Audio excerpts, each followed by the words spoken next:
Say the things you wanna say, but don't forget the role I used to play. When you feel defeated, like your heart's been cheated, just think about me like before.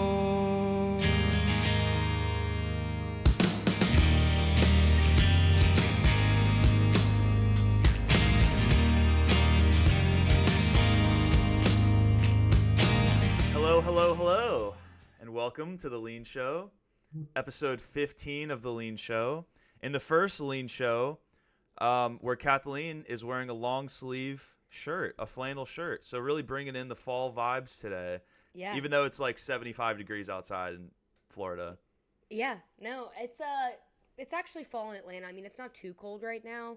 It's probably in like the 60s, I would say. But we actually get seasons in Atlanta, which is sick. So it'll get down to like the 40s and 50s. Last year it was even in like the 30s. But yeah, I'm very curious to see when the clip comes out. I'm like, every single clip, I'm still wearing the same shirt. I'm still wearing the same black shirt that I've been wearing, but like every single clip I have like the same outfit on. So I'm like, just feeling froggy. I'm throwing everybody off today. That's cool. You gotta keep people on their toes, you know, give them a reason to watch the YouTube. Yeah, exactly. To see my pink flannel. It's actually Sam's. It's not mine, but well, it's mine now, but it was previously his. I mean, like when you guys are like in a relationship like that, is really anything one person's. You kind of just share everything, you know? Yeah, exactly. That's how you make awesome. it work. Yeah. So yesterday you sent me a picture of a pack of Kraft singles, and you said you know where this is going. And I know you made burgers. Yeah, so I actually I was laughing so hard. I feel like I love to laugh at my stupidest jokes. But yeah, I texted Lee a picture of a pack of Kraft American cheese, and I said, "Gonna be a great weekend." And I thought that was like so hilarious. Like I was like this. I even showed Sam like our text. I was like, "Look what I texted Lee." Like I was so proud of myself. Yeah, no, we made smash burgers on Friday night. They were really, really good. I was waiting. I was going to see if you were going to comment on my bun being burnt. I don't know. Did you notice that the bun was really burnt in the picture I posted on my story? No, I didn't. Okay, cool. So my toaster is just like kind of a crappy toaster. And so it like does that thing where it doesn't really toast like the inside of the piece of bread, and it just like burns the outside of the piece of bread. Mm-hmm. And I posted on my story, and for some reason I was like, Lee's going to see this and be like, wow, like that bun is burnt AF, because you make really good smash burgers. So I was like kind of nervous. I was like, shit, is Lee gonna judge my burnt bun? But no, long story short, burgers were great. Kraft American cheese left over for my cheese sandwiches, and I made one last night. I literally made one last night. Like that's all I think about. Like, yeah, smash burger is great, but like my favorite part about a smash burger is the leftover buns and cheese for my cheese sandwich. Great night. So you made the cheese sandwich with a hamburger bun and not like a piece of white bread then? Yeah, so yes, but if you guys recall, I just said white bread, right? So like a hamburger bun, if you get the ones without sesame seeds, which I do, is essentially just like bunny white bread. So it's the same sort of concept. Like it just has to be white bread. It doesn't have to be like specifically Wonder Bread or like bunny bread. It just has to be like a pure white bread. So yeah. 2 pieces of cheese, a bun, smashed it all together, ate it last night. Just smashed to smithereens is the exact quote, Smashed to right? smithereens, yeah, and that's exactly what I do. Like, I make it on a paper towel, and so I'll fold the paper towel on, so, like, one piece of the paper towel is under the bun and the other piece is covering it, and then I literally just, like, smash it as hard as I can. Like, there's something about it being smashed that just makes it, like, really, really good. Really, really good. So, great weekend. If you had to, like, pick one over the other, you can never have a smash burger or never have a cheese sandwich again. What are you going with? Wow, that's pretty hard. You know, this might surprise you guys, but I think I would choose a smash burger over the cheese sandwich. As big of a role a cheese sandwich plays in my heart, smash burgers are just like, doesn't matter what time of the day it is. You could have it hungover for breakfast. You could have it late at night. I mean, you could have, like, it's just, they're so simple, and they just slap every single time. Like, I feel like everybody in our friend group, like, has their own sort of twist on, like, smash burgers. Like, I feel like it's a pretty popular item. Like, we used to make them at Access. We used to make them at VF, where Lee and I lived. Man, we could... I'm not going to go down this route today, but we could have a whole freaking season of this podcast just talking about what it was like living in that apartment complex. Yeah. Like, yeah. an active construction zone. Just freaking wild. Yeah, so just like really quick on that. So we both went to Florida State, and both of our last years, it was your last year of grad school, my last year of undergrad, because you're smarter than me and whatever. But no, because you had high school credits or whatever, you know. Yeah, and exactly. Whatever. And we lived in like a 1-by-1 apartment building called Villa Firenze. And when we signed, we were told, I believe you told me this. So Oh yeah. I screwed everybody over. I felt so bad for everybody that I told to live there. Yeah. So like basically they like when we signed, they're like, "Oh, you're getting a brand new renovated apartment." And it was like what was the rent, like $750, $800? It was like really cheap. So cheap, yeah. And so it's like, oh, you get like an in-unit washer dryer, like brand new AC, you know, like, and because like they had like a model apartment built, and they're like, and you like went through a tour of it, and, like sent me pictures, like, dude, this is gonna be awesome. Like, yeah, no, it'll be great. And then we get there, and they were so behind schedule, not a single apartment was actually renovated. Yeah, not a and single so one.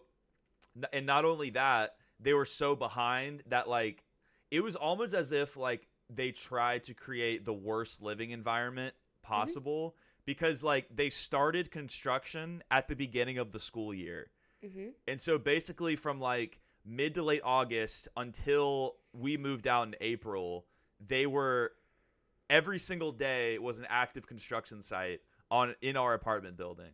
Yeah, I'm like literally like taking deep breaths over here right now because like and I'll have to pull up, like I said, maybe we'll do like a feature episode or something. Like I need to pull up the emails that I wrote to the I went full fucking suits on their ass. Like I was threatening legal action. I literally was like doing the absolute most. But no, it was just we were living in an active construction zone for a year.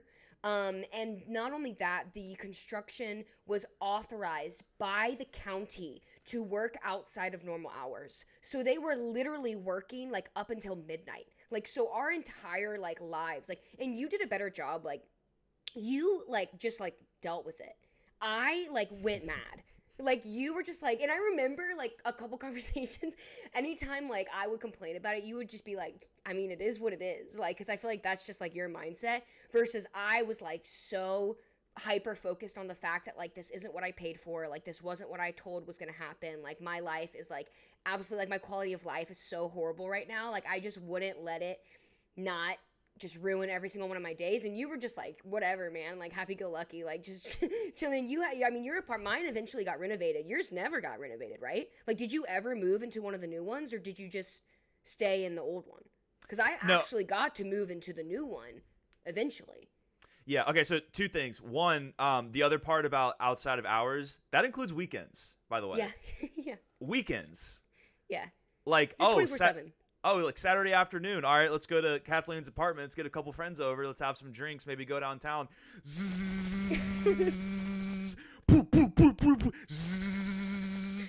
Like literally. That's one. Two, trust me, we were suffering the same. I was suffering in silence. You were suffering. You were living your truth. Yeah.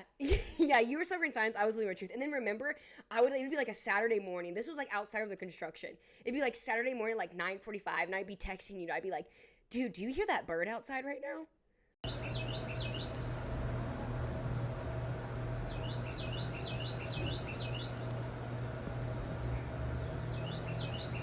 Like, we had like a fucking bird harassing us. Do you remember that? Like the one bird that literally sat in the tree on our side of the building and would just squawk like from the second the sun rose until the second the sun set.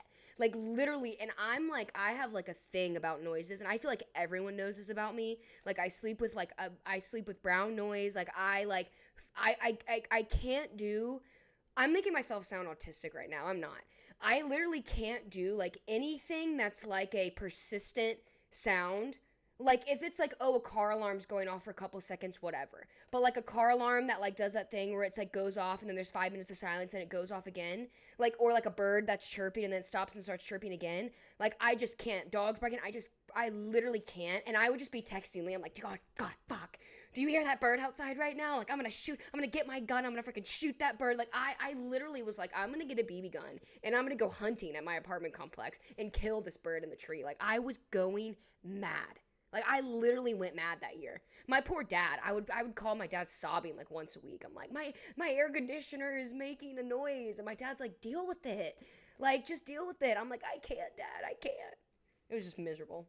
I think, like, like, I tried, like, I do my best to kind of not let things out of my control bother me, like, a lot, like, really badly. Trust me, they still bother me, but I just try to, like, power through it. I think we learned some grit that year. We learned perseverance. We learned some life lessons. If we're trying to look on the positives. But also, like, no. So the other thing, no, I never got to move into a new apartment because so you lived on the first. So it was a 3-story building. They started on the first floor. Yeah. And so they moved you in. So like you had priority. So they moved. Yeah. You were like one of the first and probably one of the only to actually live in one of the new apartments, which was actually not really even that nice either. No. And Jack too. Jack is my sister's boyfriend. So me, Lee, and Jack, my sister's boyfriend, the 3 homies, all 3 of us were living in this same, like, I mean, it was like, so it was basically giving a little bit more backstory. And I was like, we said we were going to talk about this. It was a motel that was converted into 1-by-1 apartment. So like, imagine like an exterior facing motel, right? So you have like where all of the doors are facing like it's not like an apartment complex where you walk inside a building and there's carpeting and it's like an indoor facility. It's like an outdoor like motel, 70s style motel that was converted into 1-by-1 apartments. And by converted, I mean they just woke up one day and called them apartments. They didn't change anything. So it had like window unit AC, like no AC in the bedroom, no like AC ventilation. There wasn't ductwork. Like there was just literally like the one hotel style window unit where you literally like flap open that thing and turn the AC on. So the AC was really, really bad. But all 3 of us like were living there.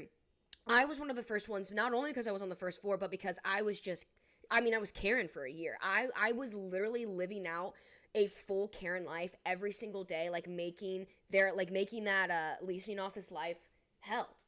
But circling back to how we even got down this whole path, we made smash burgers a lot, right? Like we literally, and it's kind of one of those things where it's like, you can relate to this unless you have like a family of 4 or a family of 5. When you buy the ingredients for burgers, like you always have too much stuff. Like you have way too much meat and you have way too much buns. So like if I was making smash burgers or if Lee was making smash burgers, we would just like eat them together because then you're not like wasting ingredients. Yours are pretty good. Your smash burgers are really good. Thank you. I think the time I made them for you was the first time I'd ever made them, and I made them like a few times after that. They were fired. Thanthat. I appreciate that. So like going back to like the AC thing. So like it's like a vertical apartment. So like it's really narrow and it just goes back. And so there was no ventilation to the bedroom. That was the big problem. Yeah. So like when it was cold outside, it wasn't the worst. You open your window. And, it wasn't bad until 8 o'clock in the morning when the construction crew would pull up. And then, power drills would be going off outside your window. And then it would be like twice as loud because your window was open. That was my experience, at least. But like when we first got there, because Tallahassee is probably one of the hottest areas in Florida because it's not really near any water. Yeah. Relative to Florida. So, like, there's very little breeze coming in relative to, like, a coastal city like Pensacola where we're from.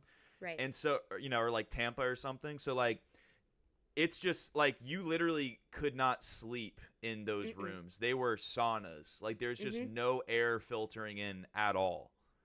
So bad. We need to pull up. So, there's photographic evidence, like, for the YouTube watchers, Lee, you should post like a picture of like at least the exterior so they can see what it looks like, just so you can visualize like what this apartment complex was like.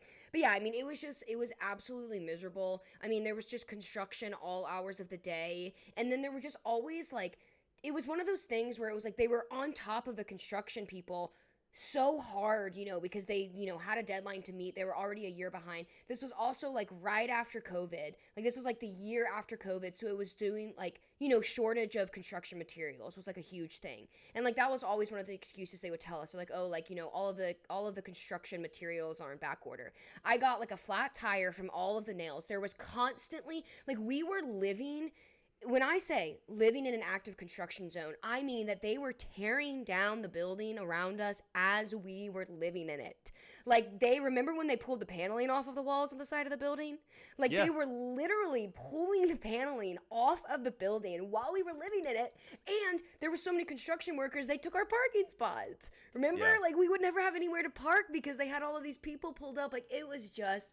I mean, it's classic Tallahassee. Like living situations in Tallahassee are like always like, unless you're rich from SoFlo and get to live at like the 9, like that brand new building that they built across Axis. Like every apartment complex in Tallahassee has its quirks, but this one was real special. It was real special. It had bugs. They're like called Swedish cockroaches. Like those tiny little like drain bugs. They just look like little tiny baby cockroaches. I mean, my toilet didn't work for the first 3 months. And I remember they were so patronizing. Like they were like, oh, or maybe patronizing is the wrong word, but like They were gaslighting you? Yeah, they were gaslighting me. So it wasn't like, oh, like every now and then my toilet doesn't work. I'm like, my toilet doesn't flush. I'm like, my toilet, like I have to plunge it to get it to flush. Like it just doesn't flush. And they just were like, oh, okay, well, we'll fix it. Every time they came to fix it, they just plunged it to get it to flush. And I'm like, no, I have to do that every single time. Like, they thought that I was just, like, clogging my own toilet every single day. I'm like, no, I literally, like, can't flush it. And I think it took, like, 3 months for me to get a new toilet. Like, I always, like, I was, like I said, my poor dad. I would fight my fight, and then I'd just be like, Dad, can you please call them and, like, come over the top and, like, do something about it? Because that's what happens in Tallahassee. Like, they know. Why else are you living there? Like, they know that you're a college student. So they don't take you seriously. They don't care. Like, you always have to get your parents involved. So, like, thank God my parents are willing to, like, get involved every year with my living situation.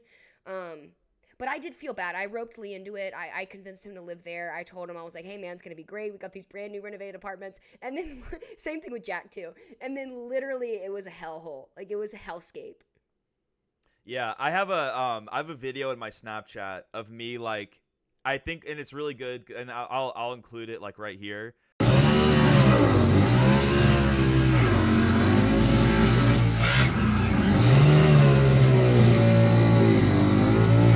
But it has like the Snapchat like timestamp, so you can see what time it was, and it's like 8:35 or something, and like you can just hear how loud. Like I'm laying in my bed, and you can just hear how loud the power drills are.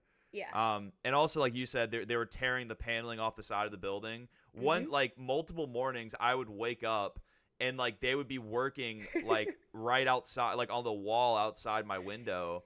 And literally one morning, I remember like I had my window open and I look over and like the first thing I see in the morning is like a dude just right there, like up on a crane, up on the 3rd story, like ripping stuff off.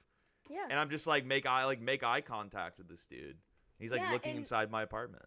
On top of that, so we had the active construction zone. We had the bird that was literally just out to get us. And what was the third thing? The preschool. Remember? Oh we my had the God. Preschool. Oh, So I forgot about that. You can take this one. You talk about the preschool because I was working, so I was in grad school, so I had to be up a little earlier than you, I will say. So like I was already on campus, which why like the morning noise wasn't as big of a deal for me because I had to be on campus pretty early for work. You had the luxury of sleeping in a little later than me, so you got woken up by. We'll let you explain it. Yeah, so I'm pretty sure it was a daycare. Okay, yeah. So it was like so we were in College Town, which is like a very nicely renovated area, like right outside the campus of Florida State. And so what I'm pretty sure what it is like the professors at Florida State, they take their kids to this daycare center while they go to work for the day. And the daycare center was literally right next to our apartment. And so it would be like, I forget, I've like blocked out in my memory like the exact times when it would happen. But like 2 or 3 times a day, like the kids would have outside time and like they would just scream their fucking heads off, like maybe 15 feet where I was sitting. Mm-hmm. It was a terrifying experience. It was Yeah. terrifying. Yeah, I just remember always, and I have plenty. Let me know, like, after we're done recording, I have plenty of videos I can send you. Videos, photographs, dozens of things that because I was like I said, Lee is better at being like, okay, this is out of my control, so I'm just gonna deal with it. I was like, I need a lawyer. I literally was like, I literally was like, I sent so many, like, fake, like, letters where you're like threatening to take legal action to them about so many different things, about changing my rent, which happened to me all the time. I sent it about the girl underneath me whose dog wouldn't stop barking. I sent it about the construction, like living in and working in an active construction zone, because there's things about like, and they were gutting these units. So that's why, like, the jackhammer sound, like, it was a jackhammer because they were gutting every single unit around us, and they were ripping the walls down. Like, they were just ripping the walls down around us. But, like, what's the stuff, like, insulation, right? That's, like, usually is a part of construction, like, that fluffy pink stuff. That stuff is, like, cancerous. Like, you're not supposed to be around. Like, that's a biohazard. You're not supposed to be, like, breathing in, like construction materials. You're not supposed to be breathing in that stuff. And it would just be in piles. Like, you'd open your door and there's just a pile of rubble. Like, literally, like, right next to your door. It was crazy. It was crazy. Yeah, And it was you, right? That, like, came in late at night and banged on my door and then ran away. Was that you? Wasn't that you? Didn't you do that one time to me? You, like, walked down and, like, went boom, boom, boom, boom, boom on my door, and I literally, like, had a heart attack, and I looked at my peephole, and I couldn't see anybody. Like, wasn't that you? Like, maybe one of the times where Sam was staying with me, and I, like, lost my fucking shit, because I was like, oh my god, the construction workers are coming back to kill me, and it was literally just you, like, messing with me. But you just banged, like, so hard on the door, I was like, what? And you just ran away. And you just, like, scampered back up to your apartment. I was like, what the hell? Hey, I'll say, that was not a good move. I'm sorry. In context, that's a bad idea. I shouldn't have done that. God, like, and thankfully, like, obviously, like, I didn't own any weapons. Like, I just had, like, that, like, have this little, like, baton thing. It's like I think my dad gave it to me. It's like a stick with, like, a tennis ball filled with cement on the top of it. So it's, like, just a very heavy sort of, like, hammer looking thing. And, like, that's all I had. But, like, you really, and, like, the fact that you ran away, I was literally, like, I should have immediately thought that it was you, but I just was like, Lee wouldn't do that. Like, I was like, he wouldn't do that. And then I think you texted me or something, or I texted you and was like, hey man, is there any chance that you just came and, like, banged really loudly on my door? Because I'm, like, freaking out right now. Yeah, I'm sorry about that. It's okay. That was probably an impulse decision. Like, the intrusive thoughts won there for a second. Like, wouldn't it be funny if I just banged on her door and ran away? Yeah. It's funny now. It wasn't funny at the time. No, it was probably pretty scary for you. Speaking of scary things. Yeah. How about that, huh? Nice so, segue. yes. So, this is the first edition of Watch Along with the Leen Show. I don't know if that's going to be the official name. We'll workshop that. But we put it on our story today. If you follow us on Instagram, I think probably every now and then, maybe not every week, but whenever there's, like, something interesting that either of us, like, want to watch, I think it'd be, you know, a good segment for us to kind of, like, tell you guys that we're going to watch something, like a movie or maybe like a short series or something. And so we can talk about it during the show and kind of, like, get some reactions and some thoughts. And the first thing that we're going to do is the Five Nights at Freddy's movie starring, is it Hutchinson or Hutcherson? Josh? I think it's Hutchinson. There's no E's, no R's. Hutchinson. Okay, it's Hutcherson. I just Googled it. I'm wrong. Hutcherson. I thought it was Hutchinson as well. That's why I get those two confused. So, Five Nights at Freddy's, starring Josh Hutcherson. It's on Peacock right now. So if you because we're gonna give a brief spoiler-free kind of review, like a watch, don't watch. And then, so if you guys want to watch it and then come back to this episode later when we talk about spoilers, you can do that. Or if you've already watched it, then great. So we watched it. Just very briefly before we get into spoilers, Kathleen, what are your thoughts? Did you enjoy it? So by the end, I actually did. Like, I think the first 30 minutes, I was like, oh God, like, this is just not good. But I guess it was hard for me to tell because I'm not, little backstory, this is not my genre. like it's not really Lee's genre either. Like both of us have like talked about like we're not really scary movie people. Not right? really, And no. I wouldn't, but after watching it, I wouldn't call this movie scary per se. Agreed. Like it wasn't. I thought it was going to be like a slasher film, but I wouldn't say that it was a slasher film. Like there really wasn't even any blood. Like there really wasn't too much blood. But I will say, by the end of it, I was like, okay, like this wasn't that bad. And Josh Hutcherson's acting was actually pretty decent. Like me and Sam watched it together, so we were talking about it. His acting was actually pretty solid. I'm looking down at my notes because I took a ton of notes here, but I'll leave it at that. That was my initial reaction. It was better than I thought. It wasn't as scary as I thought it was going to be. And I guess my question is, are these movies intentionally, like, is it the genre where they're, like, intentionally corny and intentionally, like, obvious, like, leading you, you know what I mean? Like, there's not going to be too many twists and turns. Like, you kind of know exactly what's going to go down. Like, I didn't know if that's just intentional for the genre or if it was just bad acting. Yeah, so I think it kind of like it's very 80s inspired. So I think that's kind of like it took a lot of inspiration from like 80s horror movies where like it is kind of corny and like, you know, the like really some of like the attributes of like 80s cuz it's not it's like I don't even know if you can call it one genre of horror necessarily. It is like kind of a slasher movie. It's kind of like a possession ghost movie. You know, there's like the child aspect to it, which like a lot of horror movies like to do. They invoke children and like children's imaginations and stuff. But yeah, I enjoyed it a lot more than I thought it would. I actually thought it was pretty good. And we can get into it more with the spoilers. For sure. Because I'm familiar with it's a video game adaptation. Yeah. And there's like a shit ton of the games now. I'm pretty familiar with the plot of the games, and you're not, so we can kind of like you can ask questions and kind of like bounce off like how the movie addresses certain things. Yeah.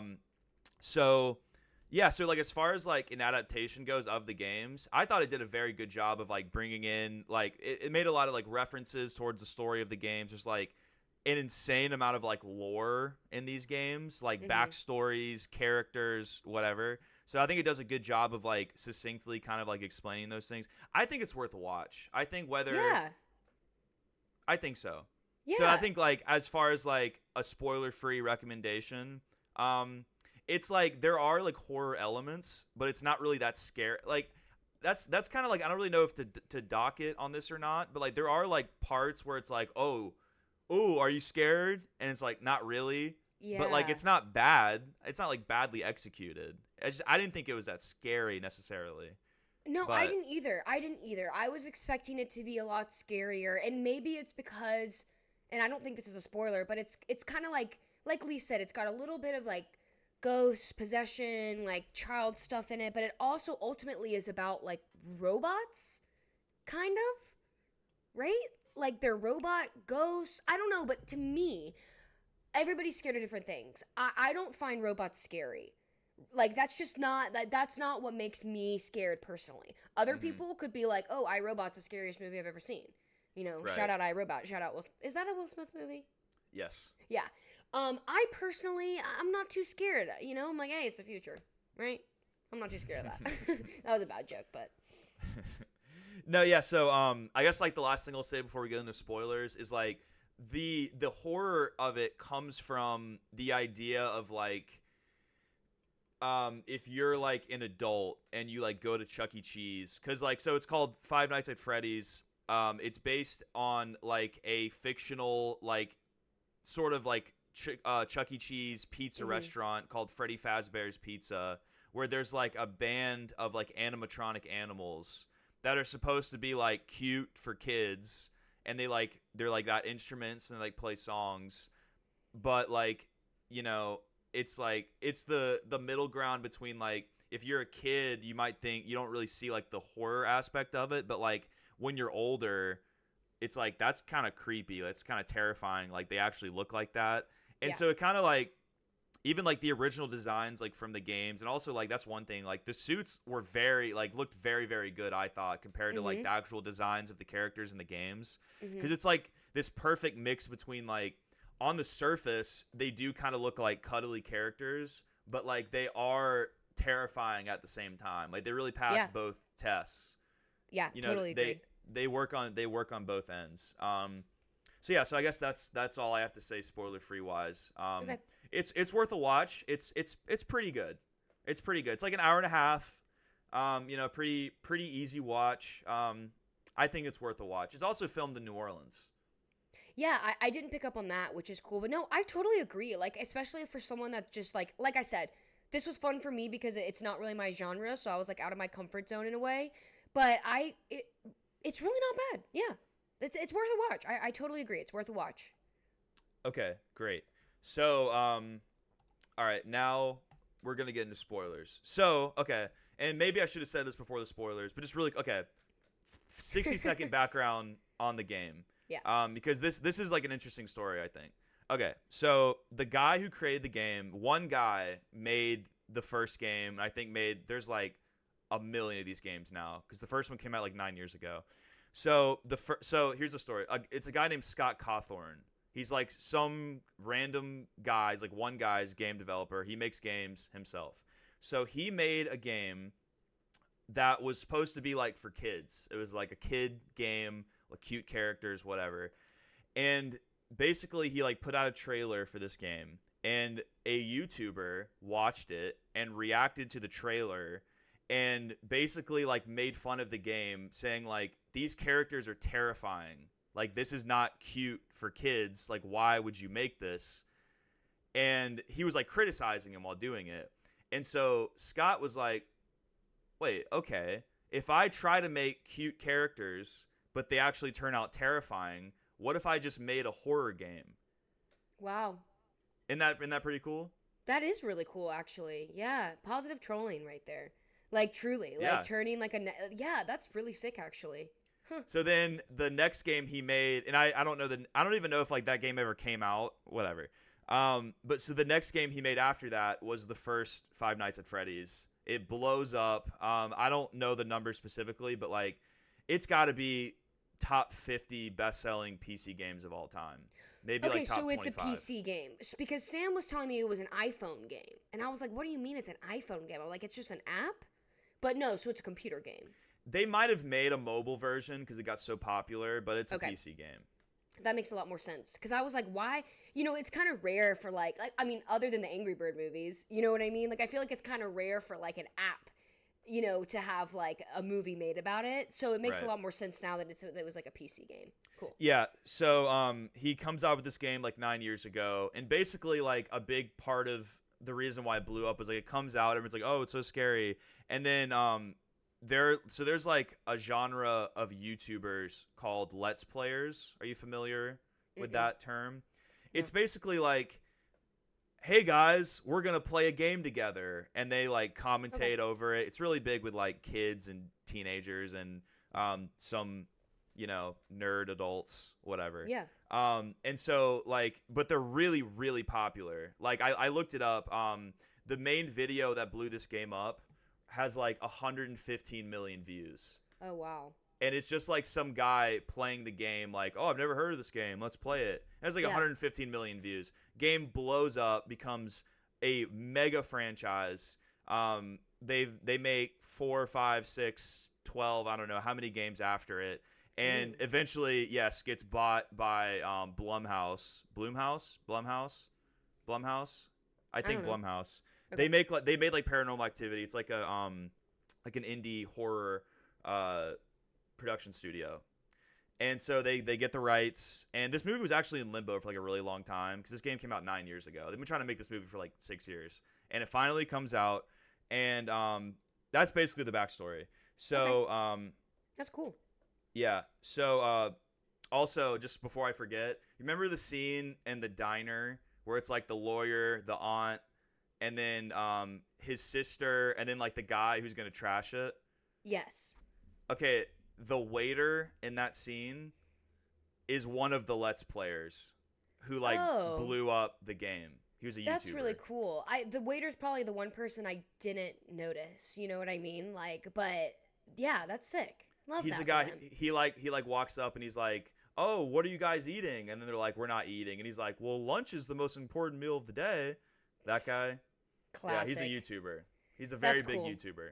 That's cool. They got to deliver that line. No, what I noticed about that scene was the ant taking the sugar packets at the end. Did you notice Oh that? yeah, I did. Like Yeah. it was just a split, like because one of my notes was like obviously like I was like Major Karen alert. I think the first thing I wrote down was like 5 minutes in, I said Major Karen alert with the aunt trying to take custody of Josh Hutchinson's daughter. Correction, it's not his daughter, it's his sister. We find out later, but it kind Yeah. of seems like if you don't know the backstory like me, it kind of seems like it's his daughter. Like until I think it's the cop or someone, which the cop is Beck from season 1 of You. Did you watch You? I haven't seen You, but I recognize her from something. Yeah. And so one of my questions was, and not to like derail. Wait, are we already in spoiler? We're in spoiler. We're in spoiler. Okay. We're in spoiler. So is there a cop in the game, or was that just like we have to throw like a hot girl in the movie to like get people to watch it? No, so I can we like I will say there is like so much lore, and like I only played the first game, but like I found the story very interesting. So I actually like when I was like in high school, I watched like, let's plays of each like subsequent game because I wanted to see what the story was. It's been really long. I don't remember like every single detail of the story, but they did like so the so Mike Schmidt, like Josh's character, that's the guy you play as in the games. Okay. But Makes like sense. he doesn't really have any backstory in the games. He's just kind of like a blanket character for you to like interact with the world with. So, Okay. as far as like adaptations go, like it's pretty common to like add things that aren't in the original piece to kind of expand.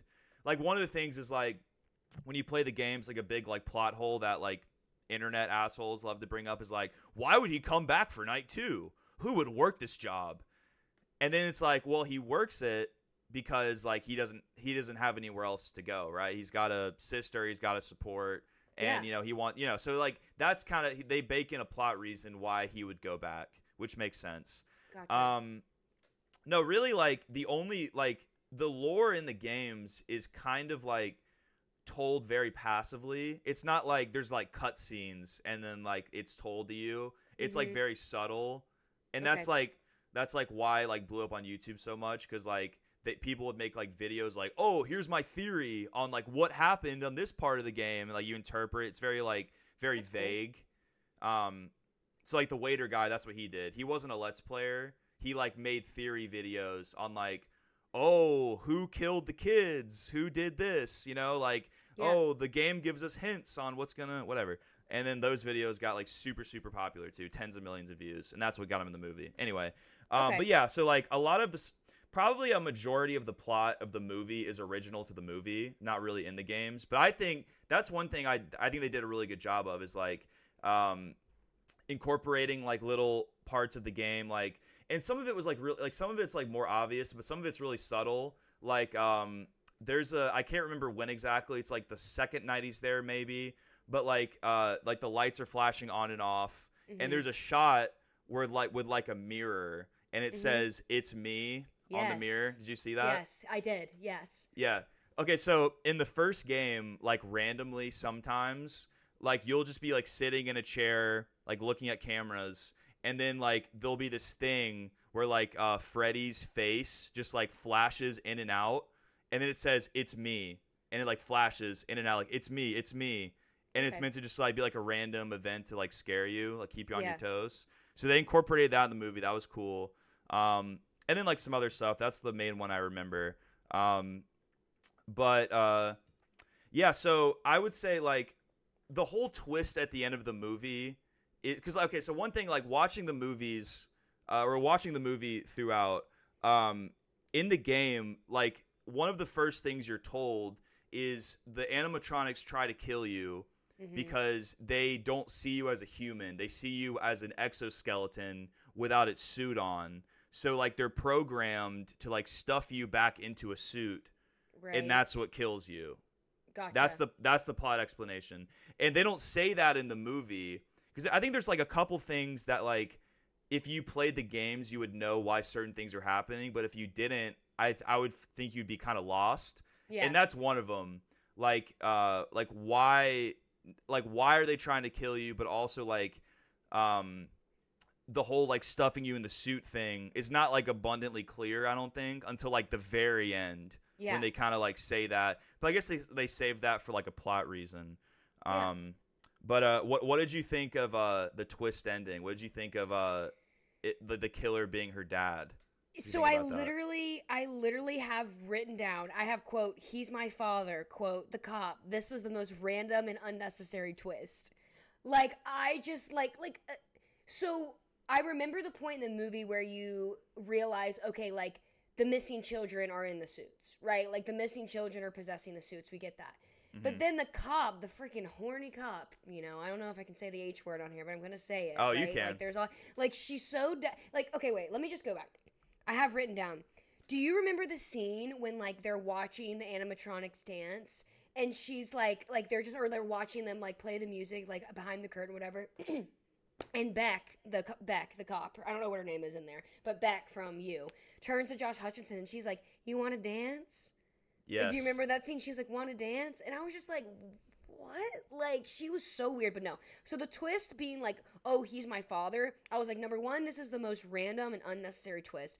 Number two, she's telling that story for so long, and it's like, isn't he looking for his sister that's, like, literally running around the place, like, about to get killed by the animals, and the cop is telling the story for literally, like, 30 minutes, and I was like, oh my god, like, speed it up, like, literally speed it up, like, his sister is getting, like, freaking put into a suit right now. So yeah, I thought that was the most random and unnecessary twist. It's also like the dad, who I will say, I also wrote down, hang on.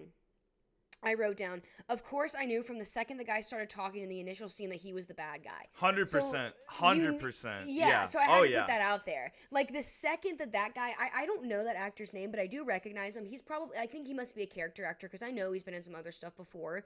When he's, like, offering him the job, I mean, and I'm like, again, going back to, like, is it intentional to be giving off those so obvious acting cues where it's, like, leading you where you know it's gonna go? Like, I knew from the second that guy started talking, I'm like, this is the bad guy. Like, I was like, this is the bad guy. And so I'm just curious, like, maybe that is, like, maybe that's the genre, where it's, like, you're supposed to be a little obvious in your acting, or maybe it's just, like, this guy was like, I'm just gonna freaking go for it. But, I mean, it was so obvious. I think, like, that's kind of giving them an easy out, saying, oh, it's part of the genre that it's so obvious. Because I think, like, you're making a 2023 adaptation. You can use, like, elements of these old movies, but you also have, like, 40 plus years of hindsight to, like, really, I mean, you don't have to do that. You can do whatever you want.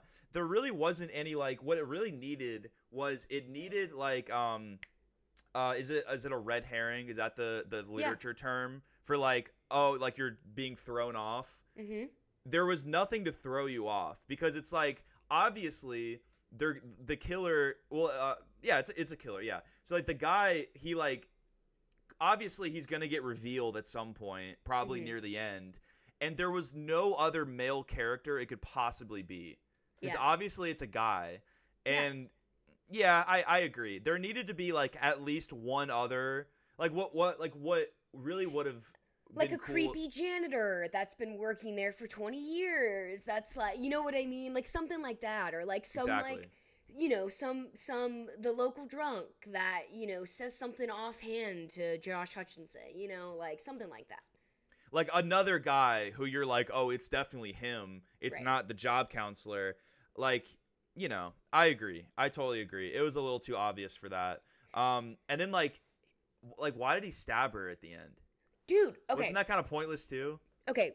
Set up a sequel, maybe? I don't know. So, number one, he stabs his own daughter. Number two, a second later, when they pan to her on the ground, she's holding the knife, cleanest knife I've ever seen. Straight out of the dishwasher. There wasn't a drop of blood on it. I wrote that down, too. And I'm like, again, are these mistakes, or are they just little Easter eggs being like, hey, we're intentionally trying to make kind of a cheesy... But it wasn't a bad movie. Like, I don't want to talk... Like, I'm not, like... You know, I'm not talking down on this movie. It really wasn't bad, but I'm like, come on. Those are the little things where I'm like, you couldn't have spent, you know, $5 extra with fake blood, or did you intentionally do that to be like, oh, this is one of those movies? Like, you know what I'm trying to say? Totally. No, I think they just, like, I think it's like not. It'd be giving them too much credit to say that was all intentional. I think Was it honestly, rated R? Was it rated R? Because I that was think it was another thing. There was like no blood. Like there was I think it was virtually PG-13. no. Okay, so there was virtually like no blood in the movie. Like really, there wasn't any blood. So another thing I was gonna say, a couple of like holes that I noticed. The guy, the bad guy, whatever, the dad, when he's in the suit, like he's just a human being. So is it like he is a human being and just dressing up in the suit, but then the other robots are actually dead kids that are just possessing the suit, and like that's the difference? I'm pretty sure what it is like they have the original band, and then he like and this is like in the lore of the game. I just can't remember exactly what it is, but I want to say that like his suit is not what the original restaurant never had like a golden. I think he's referred to as like Golden Freddy in the games. There was never like a real Golden Freddy when the restaurant was open. So he just dresses up like he made that suit to act like he was one of the animatronics to like fit in, and he used that to get into the restaurant to kill the kids. I think is what happened. And another thing was like when it's revealed, again, it's revealed that the cop's dad is the bad guy the whole time. And then like right before he stabs her, he's like, you had one job to do. Like you were just supposed to make sure that, the security guards mind their business. And if they don't, then you were supposed to kill them. And I'm That's 2 jobs. Damn. I'm like, yeah, number one, I'm like, hey, that's 2 jobs, Dad. And number 2, I'm like, God, man, this cop is just a crappy person. Like, she just knew the whole time that this was going on. You know what I mean? Like, she knew the whole time. And then there was the whole moment where, and I've talked about this before, and this is my beef with every freaking show and movie where they have to, no matter what, try and weave in some stupid love story. And so, like, he was like, Josh Hutchinson's character was like, you knew about my brother this whole time? You knew about my brother? And she was like, well, I didn't know when I first met you. It wasn't until I'd come to know you and love you that I realized that my dad killed your brother. And I was like, stop it right there. I freaking hate that element. I hate that. It's so annoying. But anyway, back to I'm like, you're the worst cop in the world. And there's some bad cops in the world. She's one of them. She just knew. Before I forget, I also want to say this. Like maybe the most unnecessary like change of tone scene I've maybe ever seen in a movie is the montage where they're like setting up the fort like an hour into it. Oh yeah. Yeah. What was that? I don't know. I literally don't know. Like, it's just so random, so unnecessary. Honestly, that was probably one of the times where I was like, because there were a couple times, like I said, in the first like hour, because it's like an hour and 50 minutes. It's not too long, but it's not too short. Where I was like, am I gonna make it through? Like, there were a couple of times where I was like, am I gonna make it through? But then once it started picking up, I was like, all right, like I'm in, I'm invested. But that was definitely one of the points where I was like, oh, God, should I just read the plot? Not that I would do that, but I was getting close. It's just like, yeah, like the whole point of like the first hour is like you're building tension. Oh, it's going, he watches the VHS tape and it like glitches a little bit. It's like, oh, it's weird, I think it does a pretty good job of like building some tension. Like, okay, it's like you're playing, it's like everything has 2 meanings, right? It's like it's supposed to be one thing, but then it's like hinting at a little element of another thing, right? Yeah. And that's like the whole thing is like, especially like, when he starts bringing his daughter there and she like starts hanging out with them, it's like without context, it's like wholesome or like normal, but something weird's going to happen. That's the only scene. Like, I have no idea how that made the final cut. I really don't, because that scene has no horror elements to it. I mean, it's literally like, hey guys, you want to build a fort? And then like they look over and the cops like, better get some tables. And then like the fucking animatronics are like picking up tables, like putting them down, and they're like moving like that. I'm like, what is happening? Yeah, and there was no like you said, there was no follow up. Like they didn't use the fort for anything. It wasn't like the fort was like, oh, in the end the hook-armed fox trips over the fort and doesn't make it to kill him at the exit door. You know what I mean? Like, it's like the murders are all done the same way, it looked like. Because that was, like, the same thing that happened to, like, the initial cop in the beginning that dies. And then it's, like, the group of guys that are going to trash it, like the diner people. Like, they all get stuck at that exit door that doesn't open. And then the fox is, like, humming and, like, starts walking towards them, like, with the hook arm. Or, like, the cupcake ate that guy's face. That was the other one. Just random, like, so random. And, like, to me, it's like, that's not scary. Like, it's just not, like, you know what I mean? It was more so just like, okay, this is happening. Like, it wasn't, the scare factor wasn't there for me. It wasn't there for me. Hang on, I'm looking at my notes again. Because I had a lot of different stuff to say, too. Yeah, I would just say, like, and, like, it all, like, just talking about the montage, like, it all culminates in the shot, like, the bird's eye view of them just, like, sitting in a circle. And it's, like, them laying down like kids. And then, like, the fucking animatronics are also laying down. Yeah. And I'm like, what are we doing? What is this? What is this? I'm like, we need more flashbacks of the creepy kids with the bleeding eyes. Like, I would rather have had that than the maze scene. I will say, really quick, before I forget about that, too. I don't know if you noticed this, but, like, one thing I really liked about all of those scenes at, like, when they're in Nebraska in the woods is if you pay attention to when they'd show the shot of the kids all lined up, like, occasionally, like, they would, like, fuck with the kids' faces a little bit. Did you notice that? No, I didn't notice that. I think in, like, almost every scene where, like, all of them are, like, standing in, like, that V formation or whatever, like, one of the kids' faces would just, like, get blurred out for, like, half a second. And then, like, it would cut away and it'd be fine. I like little subtle things like that I really like. True. Not that was, like, had, like, a significance. Because it would be, like, even cooler if, like, that, like, told the audience something that they could, like, they're told, like, if it was, like, a foreshadowing of any kind, which I don't think it was. But, like, still, like, a cool little, like, horror element. And then, like, you know, in one of maybe the first shot of all the kids. No, the second one, I think. When they all run away and then, like, Mike, like, runs and, like, finds the kid and they got, like, black tears running down their face. Like, stuff like that was, like, kind of cool. Not that it really, like, it wasn't, like, super nuanced. It wasn't that it's, like, telling you something you didn't know, but it's just, like, it's a nice little touch. No, that was the only parts that were actually kind of creepy. You know what I mean? Like I said, but again, it's like it really just depends on, like, what type of like, what scares you. You know, like, everybody's different. But what really pissed me off was, like, in these types of horror films, it's always like, okay, they need to strategize on how we're going to kill this monster or this ghost or this ghoul or this demon, whatever. In this movie, they're like, oh, yeah, we just need a taser. Like, they're just tasing him at the end. Like, you know what I mean? Like, there's no, like, oh, okay, we need to figure out how to make a pool and trap them in a pool that's going to make them electrocute themselves. It was like, no, I'm just going to just take a normal taser off Amazon and just bloop, shoot him with a taser, and that was it. Like, it wasn't even, like, it was just so, I was like, are you kidding me? And that was the last thing I had written down. Wait, I'm looking at my notes. The last thing I had written down was, turns out all they needed was a taser. That's a very good point. I will say that I mean, it's just like lazy writing in a way. Yeah. It's a bit like, you know, there's no, like, because if they, and I guess, like, they could kind of explain it away saying, like, well, the only person who knew that was the cop, but the cop didn't want to help until the very end. Mm-hmm. Which, like, I guess, but, like, what if there was, like, a scene where, like, they're chasing down Josh or someone, maybe, like, you know, one of the guys who dies, maybe one of them, like, shoots him or, like, tries something to kill them and then it doesn't work. And then, you know, like, oh, they're unkillable, or, like, oh, this isn't how you do it. And there's this mystery of, like, we don't know how you kill them. You know, we don't know how you stop them.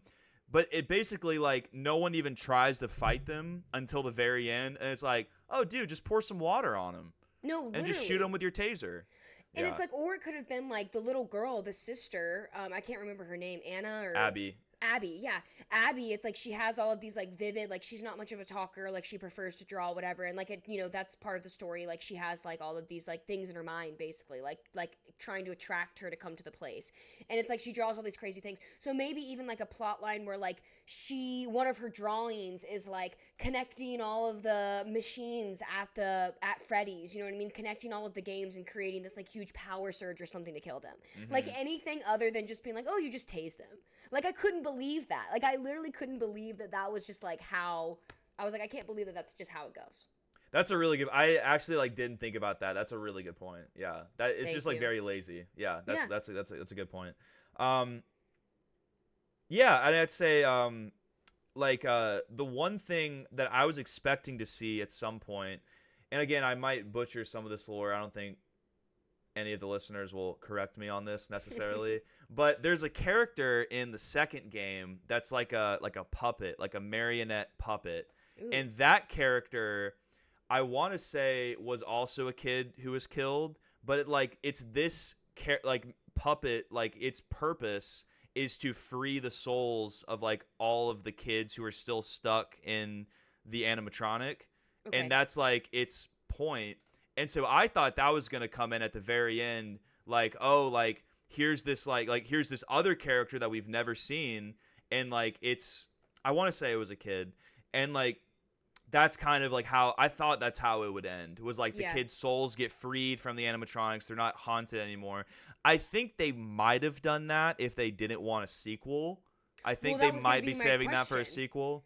Yeah, that was literally, like, you read my mind. I was like, are we getting a Five Nights at Freddy's Part 2? I mean, I'm going to be watching it now. I mean, I'm invested now. Like, I might go see it in theaters. Because this one was playing in theaters, too. It's not just on Peacock. Correct, yeah. So, I think, and then also, like, at the very end, again, also just, like, so, like, maybe the laziest sequel setup. It's like, come on, dude. Where it's like, can we go visit my friends? And fucking Josh looks at the camera and he's like, you never know. Yeah. And I'm like, what? Really? Yeah. It's like, are we still doing that? It's like, you can't, I don't know. It's like, think about it for like 5 minutes and try to come up with like something that's not like, if this movie makes money. Yeah. You know? I don't know. No, for sure. I think if it was going to be a one-off, that's probably how it would have ended. But I think also it's such a mega franchise that the studio, because there's probably a version of the script that does end something like that, right? Yeah. But the studio was probably like, well, we can't make sequels if the souls are already freed, because that's like the whole point. True. So like if you're thinking like a movie exec, like a suit, then you're thinking like, okay, I at least want a trilogy out of it. Well, at very least a sequel, but ideally a trilogy at least. Yeah. And so like the end of the third one is going to be like, oh, here's the marionette puppet, and then it, whatever. But then at the same time, they kill the killer. Yeah. Well, supposedly, I guess that's another like sequel setup, is like he dies in the suit, but like his soul could technically still inhabit it, so he could be like, because that's the whole thing, that like the kids' bodies were in the suit, and that's like how they controlled it or whatever. So like his body is now in that suit. So I guess like I'm like kind of figuring this out like in real time, I guess, right now. But I guess like I don't hate that necessarily. Yeah. I don't hate that. Like, okay, you can still have like the Golden Freddy character, because like he kind of got like the same comeuppance that he gave the kids, like very full circle. I think there'll probably be a sequel. I don't know how this movie has done. I would imagine it did pretty well. I also imagine it's pretty low budget. I think it got like 5.7 stars on Rotten Tomatoes, or on IMDb. Rotten Tomatoes, I guess, is a percentage. Because me and Sam were looking at it last night, which I was like, oh, that's not terrible. No, so actually, I didn't realize Peacock has like built-in integration with Rotten Tomatoes. Did you realize that? No, I didn't, but because when I was watching it, like before it came up, in like the top left of the screen, it gave you like the critic and the audience score. What do you think the critic score was? Take a guess. Oh, gosh, what is it? What is it out of? Is it a percentage, or is it out of 10? 1 out of 100. 20. 25. 25. Okay, cool. Yeah, I mean that doesn't surprise me. Honestly, though, and I think the last thing I'll say, Josh Hutcherson's acting was pretty solid. Yeah.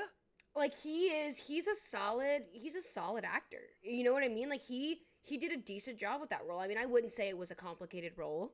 You know, there wasn't, his character was not very multidimensional. You know, but still he played it with sincerity. Like he said, you know what?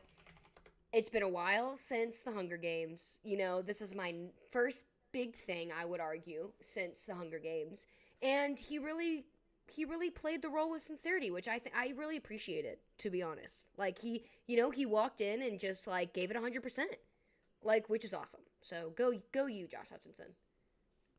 Are you seeing if he did anything else? Is it literally the first thing he's done since the Hunger Games?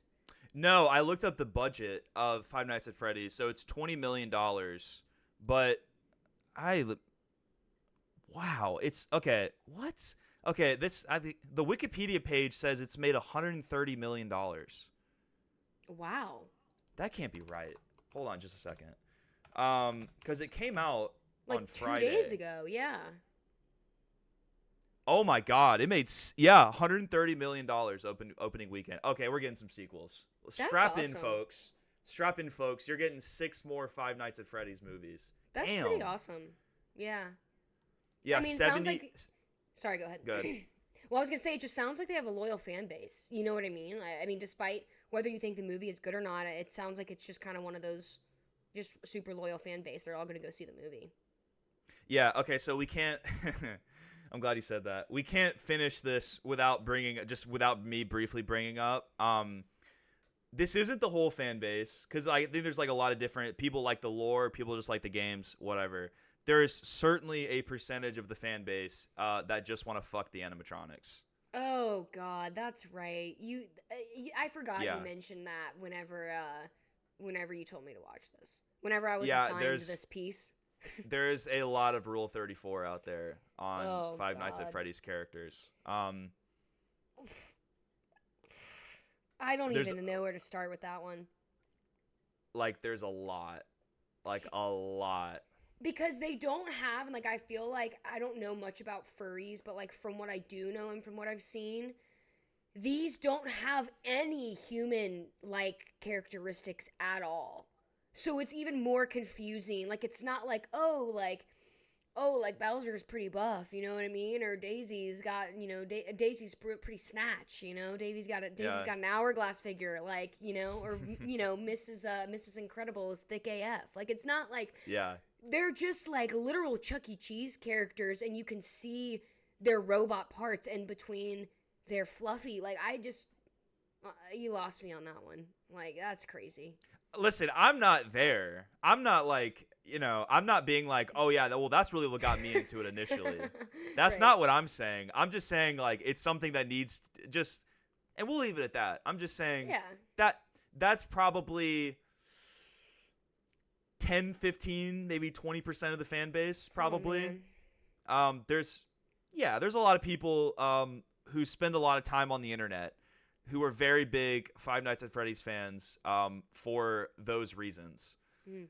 You know, and God bless them. That's all I'll Yeah. say. God bless them. Whatever gets you to sleep at night, you do you. We're not here to judge. We're just here to inform. I'm just informing.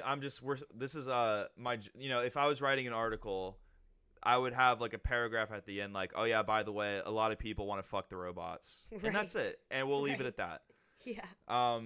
But yeah, I think it's worth a watch overall. And you know, if you really, and if you're like, if you watch the movie, I'm not saying like, you know, you can if you want, I guess, but if you do watch the movie and you are like interested in the lore, there are like dozens of hours worth of YouTube videos explaining like the actual stories of the games. I'm gonna assume the movies will eventually like basically tell all those stories. Yeah. And this movie probably tells half of them, probably a majority of them anyway. Yeah. So yeah, I mean, I do think like the lore is like kind of interesting. You know, and I think it's worth a watch. And you know, there's gonna be probably 6 more sequels in the next 6 years. It's probably gonna be a pretty big franchise. So if you want to jump in on the ground floor, there you go. Yeah. Encouraging you guys too. Go see it. It's worth a watch. It really is. Yeah, I'm glad you agreed. Cool. All right, you want to wrap this up? Yeah, sure.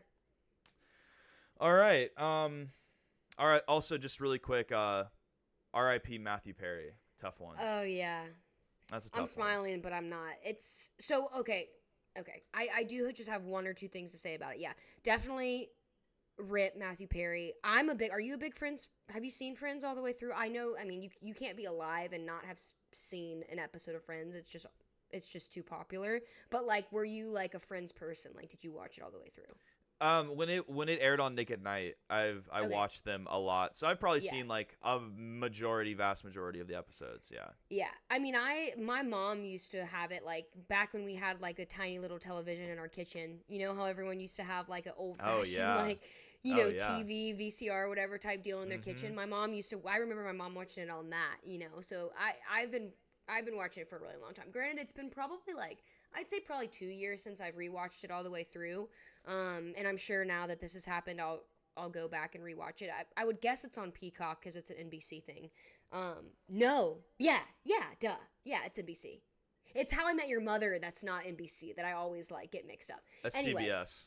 CBS, yeah. Anyway, so rip Matthew Perry, and I want to be like respectful, so I'm not going to make assumptions about how he died.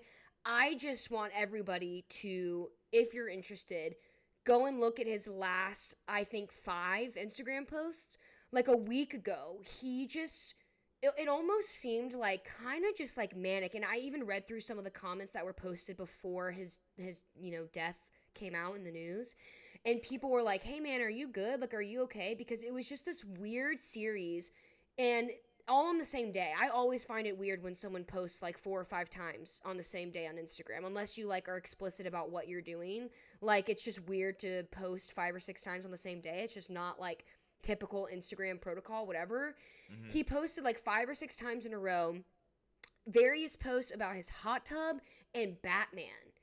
Like, it was just weird. And like, he was like, I'm Batman. Like, I'm Batman. And it's like, okay, is this a Halloween thing because it's October? Like, did you see the Robert Pattinson version of Batman for the first time and just felt like really like inspired to like make it, like, is this a joke? But like, for those of you who are like me and always are just kind of like sleuthing around the internet for conspiracy theories, or just always, anytime anybody dies, first thing I do is go to their Instagram. Maybe that's morbid of me, but that's just like something I do. And so I noticed this, and I just feel bad because it's like, was it a cry for help? Like, what happened?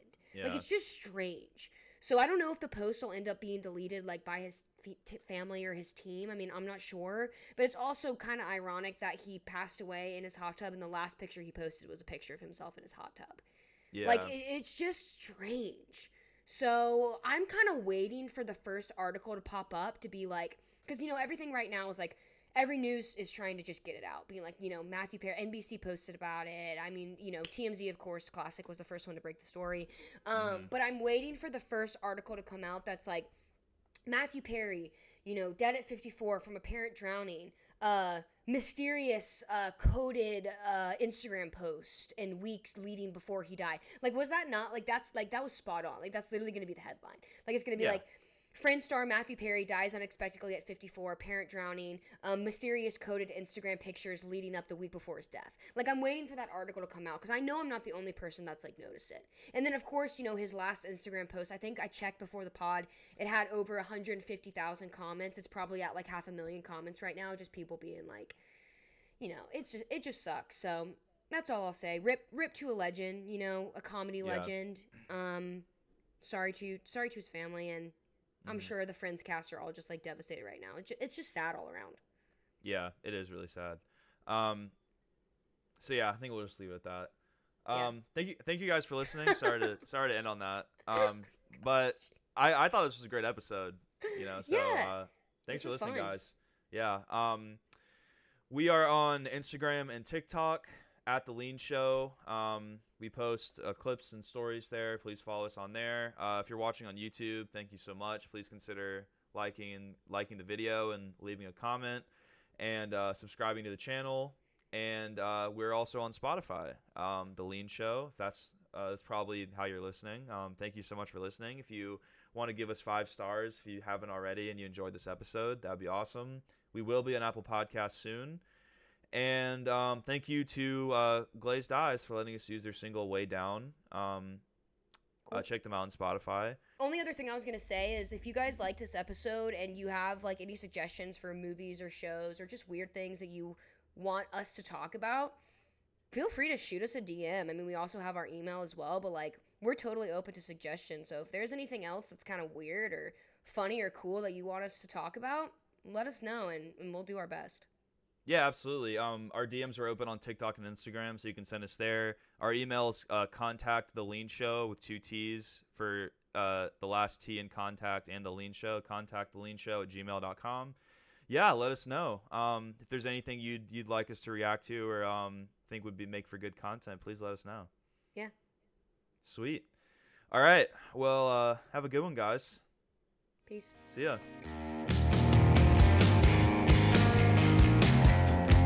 If you fall, I'll catch you.